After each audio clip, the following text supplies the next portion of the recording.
WhatsApp learners, welcome back to the channel. आज की class का टॉपिक है बेसिक अकाउंटिंग टर्म्स। आज की क्लास का टॉपिक बहुत ही इंपॉर्टेंट है क्योंकि आज हम अकाउंटिंग में यूज होने वाली सारी टर्म्स के मीनिंग को अच्छे से समझेंगे, जिससे आगे प्रैक्टिकल क्वेश्चंस करते हुए जब ये टर्म्स यूज हो तो आपको पहले से पता हो कि किस टर्म का क्या मीनिंग होता है और आप टॉपिक्स को अच्छे से समझ पाओ। तो वीडियो को एंड तक देखिएगा, जिससे आपको सारी अकाउंटिंग टर्म्स के मीनिंग अच्छे से समझ आ जाए और आपको आगे कोई प्रॉब्लम ना हो। तो शुरू करते हैं आज की क्लास। पहली टर्म है हमारे पास प्रोपराइटर। प्रोपराइटर कौन होता है? Owner of the firm.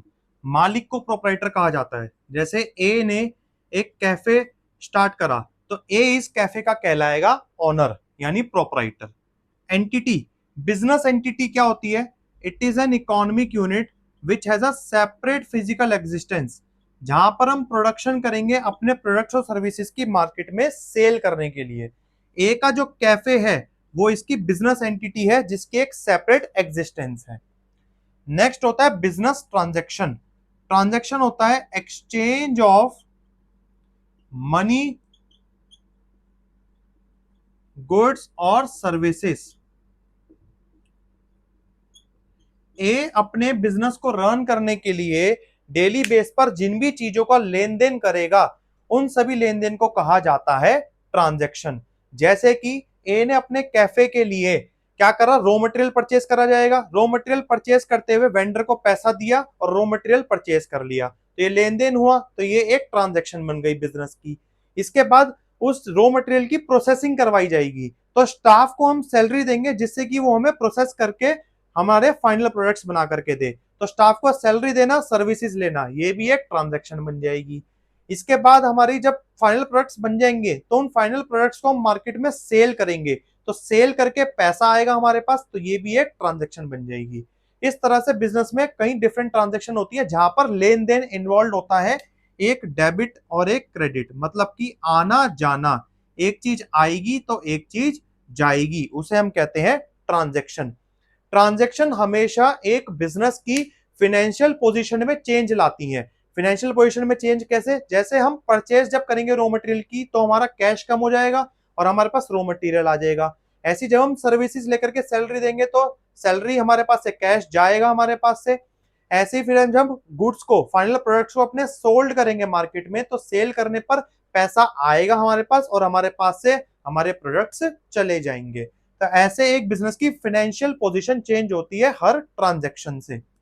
Transaction दो तरह से करी जाती है, या तो कैश में या क्रेडिट पे। कैश मतलब होता है कि जैसे ही ट्रांजैक्शन करी, एक्सचेंज हुआ गुड्स या सर्विसेज का, तुरंत हमने पैसा दे दिया, तो उसे हम कैश ट्रांजैक्शन कहते हैं। क्रेडिट ट्रांजैक्शन होती है जब एक्सचेंज तो करा हमने गुड्स और सर्विसेज का, बट बदले में हमने पैसा आज नहीं दिया, आज हमने उसको पैसे को रोक दिया, पैसा फ्यूचर में देंगे, बट गुड्स और सर्विसेज आज हमने अवेल कर ली, तो उसे हम क्रेडिट ट्रांजैक्शन कहते हैं। नेक्स्ट इसके बाद आता है इवेंट। इवेंट होते हैं आउटकम्स ऑफ द ट्रांजैक्शन, कि जो भी हमने ट्रांजैक्शन करी है उनसे जो आउटकम निकल कर आएगा उसे हम कहते हैं इवेंट। जैसे कि ए ने अपने कैफे में कोई पर्टिकुलर डिश बनाई जिसकी कॉस्ट थी 400 रुपीज, और ए ने उसको सेल कर दिया 500 रुपीज में। तो ये जो ट्रांजेक्शन हुई, इस ट्रांजेक्शन को सेल करने के बाद ए का प्रॉफिट था 100 रुपीज का, तो ये जो 100 रुपए का प्रॉफिट था ये कहलाएगा इवेंट। क्या कहलाएगा? ये इवेंट कहलाएगा। सेल की ट्रांजेक्शन पर 100 रुपए का प्रॉफिट, इसे हम कहते हैं इवेंट। इवेंट के बाद हमारे पास आता है अकाउंट। अकाउंट क्या होता है? It is a T shape head. जैसे मैंने बताया ना, टी, ये टी शेप का एक हेड होता है जिसके अंदर ट्रांजैक्शन को, पर्टिकुलर हेड की ट्रांजैक्शन को पर्टिकुलर हेड में रिकॉर्ड करा जाता है। जैसे कि हम बात करते हैं कैश की, हम जिस भी ट्रांजैक्शन के अंदर कैश को पे करेंगे या कैश को रिसीव करेंगे, उन सभी को हम कैश के इस टी शेप अकाउंट के अंदर ट्रांसफर कर देंगे, जिससे हम ईयर एंड में इस कैश का बैलेंस निकाल सकें। इस अकाउंट की एक लेफ्ट हैंड साइड होती है और एक राइट हैंड साइड होती है।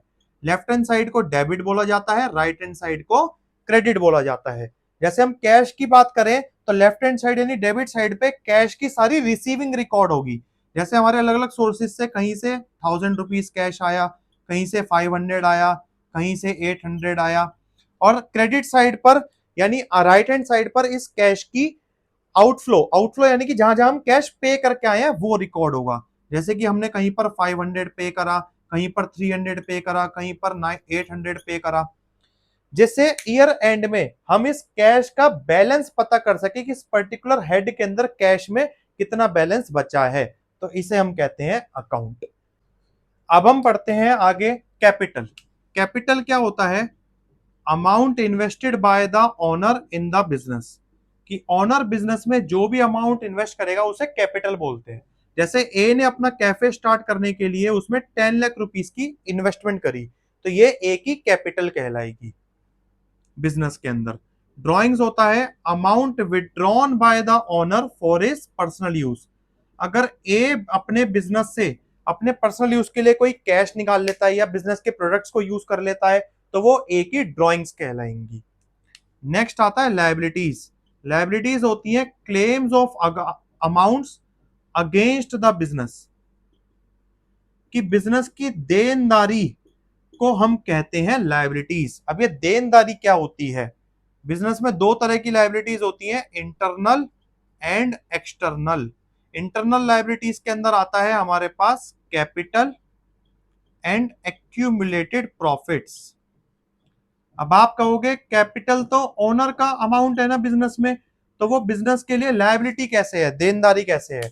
अभी हमने पढ़ा था कि एंटिटीज, एंटिटी क्या होता है? बिजनेस एक सेपरेट एंटिटी है, यानी ओनर ने बिजनेस को एक तरह से पैसा उधार दिया है काम करने के लिए। बिजनेस का काम है प्रॉफिट जनरेट करके देना, तो बिजनेस ये पैसा ओनर को वापस देगा ना, तो इसलिए बिजनेस के लिए लायबिलिटी बन जाती है। लेकिन ये इंटरनल लायबिलिटी है, यानी अपनी ही लायबिलिटी है बिजनेस की। दूसरा होता है एक्यूमुलेटेड प्रॉफिट्स। एक्यूमुलेटेड प्रॉफिट क्या होता है? नॉर्मली ओनर है ना, प्रॉफिट जो भी जनरेट होता है सारा बिजनेस से नहीं निकालता, री इन्वेस्ट कर देता है बिजनेस में, क्योंकि बिजनेस में जितना अच्छा पैसा इन्वेस्ट होगा उतना ही बिजनेस ग्रो करेगा। तो जो प्रॉफिट को ए ने बिजनेस से कमा करके बिजनेस में ही इन्वेस्ट कर दिया, वो भी बिजनेस की इंटरनल लायबिलिटी बन जाता है एक्यूमुलेटेड प्रॉफिट। फिर आती है एक्सटर्नल लायबिलिटीज, मतलब कि बाहर की देनदारी, जो बाहर के लोगों को पैसा चुकाना है बिजनेस को, वो कहलाएंगी एक्सटर्नल लायबिलिटीज। जैसे ए को कैफे ओपन करने के लिए जरूरत तो 20 लाख की थी, लेकिन ए के पास तो 10 लाख रुपए थे बस, तो ए क्या करेगा? 10 लाख रुपीज का लोन ले लेगा बैंक से, तो ये बैंक का लोन ए के लिए बन जाएगा एक्सटर्नल, बिजनेस के लिए बन जाएगा एक्सटर्नल लायबिलिटी। एक्सटर्नल लायबिलिटी दो तरह की होती है, non current and current. Non current liabilities वो होती हैं जिनको आफ्टर 12 मंथ्स पे करना होता है, 12 महीने के बाद। जैसे कि bank loan. Bank loans normally higher amount के होते हैं और इनको हम कभी भी 1 साल के अंदर अंदर पे ऑफ नहीं कर पाते हैं, तो इसलिए इनको हम 3 साल, 4 साल, 5 साल के लिए बिजनेस के पास ये लायबिलिटी रहती है, तो ये बिजनेस की नॉन करंट लायबिलिटी बन जाती है। नेक्स्ट होता है करंट लायबिलिटी, जिनको हमें विद इन 12 मंथ्स पे करना होता है। इसके अंदर जैसे आता है क्रेडिटर। क्रेडिटर कौन होता है? अभी मैंने आपको बताया था पीछे की कुछ ट्रांजेक्शन हम क्रेडिट उधार पे भी करते हैं। तो अगर हम किसी वेंडर से रॉ मटेरियल परचेज करके लिया है उधार पर, the person from whom raw material is purchased on credit is known as creditor. अभी आप आगे पूरा पढ़ोगे इसको डिटेल में, कि क्रेडिटर एक वो बंदा है जिससे हमने उधार पे रॉ मटेरियल खरीद लिया, तो वो भी हमारी लायबिलिटी, क्योंकि उसको हमें 12 महीने के अंदर अंदर पैसा चुकाना पड़ेगा। इसके अलावा होते हैं आउटस्टैंडिंग एक्सपेंसेस, कि कुछ खर्चे अभी हमने पे नहीं करे। जैसे हमने अपने स्टाफ से सर्विसेज तो ले ली, लेकिन हमने अपने स्टाफ को सैलरी पे नहीं करी अभी, तो वो आउटस्टैंडिंग एक्सपेंसेस कहलाता है और वो भी हमारा करंट लायबिलिटी में आता है। तो ये होती है बिजनेस की लायबिलिटीज। अब हम पढ़ेंगे एसेट्स। एसेट्स क्या होती हैं? Assets are the investments that will bring benefit in the future, कि आज हमने एक ऐसी इन्वेस्टमेंट कर दी जिससे फ्यूचर में हम बेनिफिट लेंगे, तो उसे हम कहते हैं अपनी एसेट। जैसे कि मेरे पास बोर्ड है टीचिंग क्लासेस देने के लिए, फोन है वीडियो रिकॉर्ड करने के लिए, तो ये मेरी एसेट्स हैं जो मुझे मेरा प्रोफेशन फॉलो करने में हेल्प करती है, बेनिफिट देती है। ऐसे ही बिजनेस के पास भी बहुत तरह की एसेट्स होती हैं जो बिजनेस को हेल्प करती हैं काम करने में और बिजनेस को ग्रो करने में। जैसे कि ए ने अपने कैफे में जो ये इन्वेस्टमेंट लगाई 20 लाख रुपए, अब ए इनसे अपनी एसेट्स खरीदेगा। एसेट्स हमारे पास तीन तरह की होती हैं। पहला non current assets. Non current assets वो होती हैं जिनका होल्डिंग पीरियड 12 मंथ से ज्यादा होता है, मतलब इनको हम एक बार खरीद लेते हैं और साल दर साल इन्हीं को यूज करते रहते हैं, इनको हम चेंज नहीं करते हैं जल्दी से। इन्हें हम फिक्स्ड एसेट्स भी कहते हैं। जैसे कि लैंड बिल्डिंग, ए ने कोई बिल्डिंग परचेज कर ली अपना कैफे खोलने के लिए, तो वो उसकी एसेट बन जाएगी और वो भी नॉन करंट लंबे पीरियड के लिए, क्योंकि वो एक बार बिल्डिंग खरीद लेगा और उसी में अपना कैफे रन करेगा। मशीन्स ले ली प्रोसेसिंग करने के लिए गुड्स की, फर्नीचर ले लिया, डिलीवरी वैन, ये सारी एसेट्स होती हैं, वो भी फिक्स्ड एसेट्स, क्योंकि इनको एक बार खरीद के लंबे पीरियड के लिए रख लिया जाता है बिजनेस के पास, जो बिजनेस को प्रॉफिट कमा करके देती हैं। तो ये एसेट होती है नॉन करंट की। नेक्स्ट आता है current assets.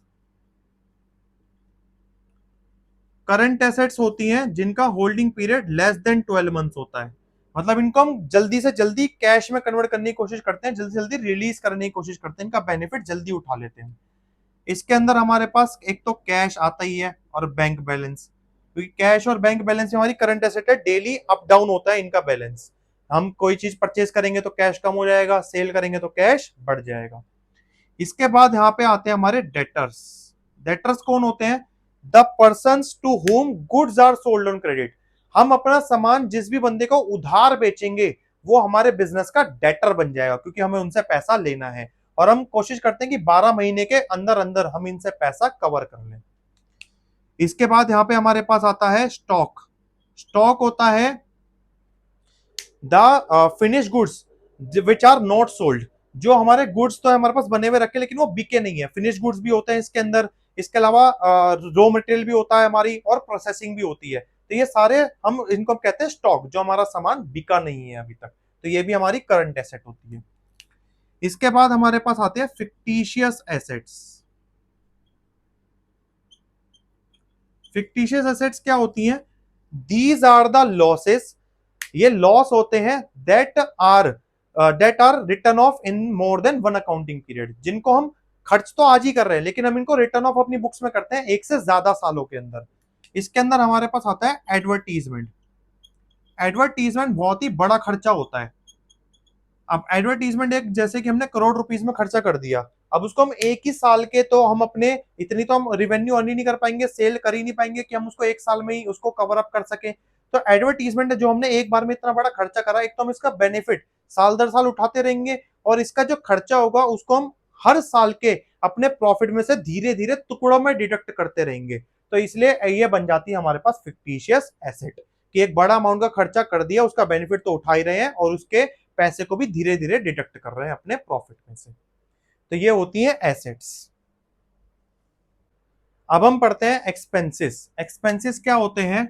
Sources of outflow of cash, या कह लो amount spent to earn revenue during an accounting period, कि एक अकाउंटिंग पीरियड, एक साल के दौरान मैं जितना भी खर्चा करूंगा सेल करने के लिए, अपनी सेल को बढ़ाने के लिए, उसे हम कहते हैं एक्सपेंसेस। जैसे कि रॉ मटेरियल परचेज करना, सैलरी देना स्टाफ को, रेंट पे करना, इलेक्ट्रिसिटी बिल पे करना, वाटर बिल पे करना, ट्रांसपोर्टेशन एक्सपेंसेस देना, ये सारे हमारे खर्चे होते हैं, क्योंकि इन सबसे हम अपने प्रोडक्ट्स को बनाएंगे और मार्केट में सेल करेंगे, तो इसलिए हम कहते हैं एक्सपेंसेस।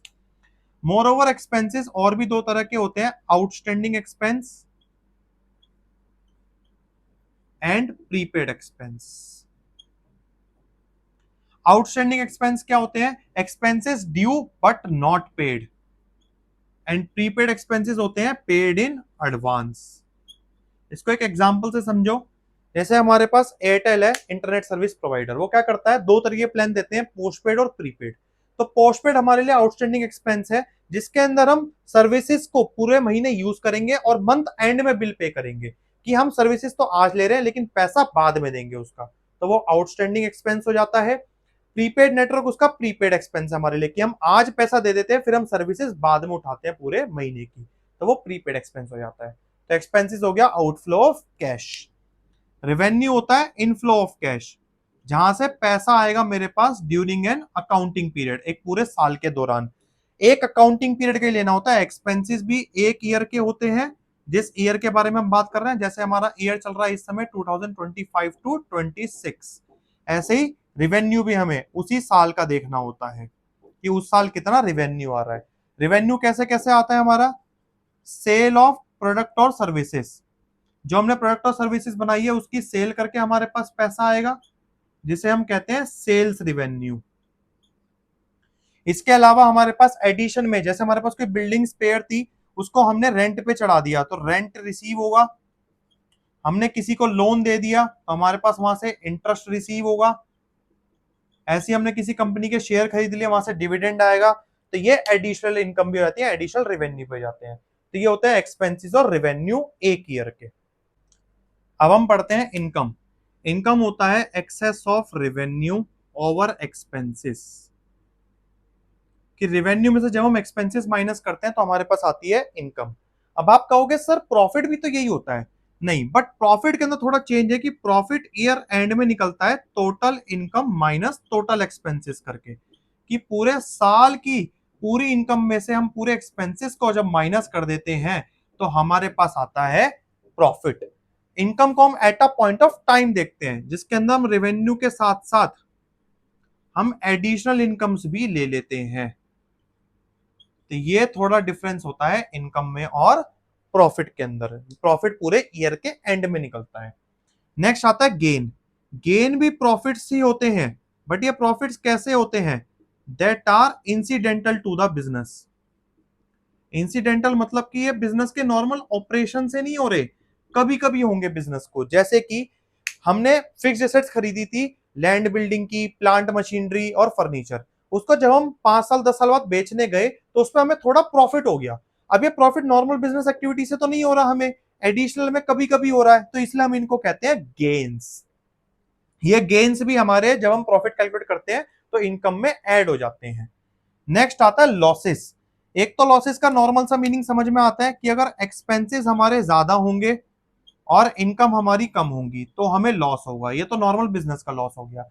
इसके अलावा इसके अंदर और भी लॉसेस कवर होते हैं, जैसे कि loss due to fire theft, कि जैसे आग लग गई, चोरी हो गई, कोई एक्सीडेंट हो गया, इन सब चीजों से जो लॉस होगा वो भी हमारा इन लॉसेस के अंदर ही कवर हो जाता है। तो अभी हमने कुछ अकाउंटिंग टर्म्स पढ़ी, आई होप आपको इन सभी टर्म्स का मीनिंग अच्छे से समझ आ गया होगा। पार्ट 2 में बची हुई अकाउंटिंग टर्म्स को कवर करेंगे, तो चैनल से जुड़े रहिएगा आगे की वीडियोस के लिए और अच्छे से टॉपिक्स को समझिएगा।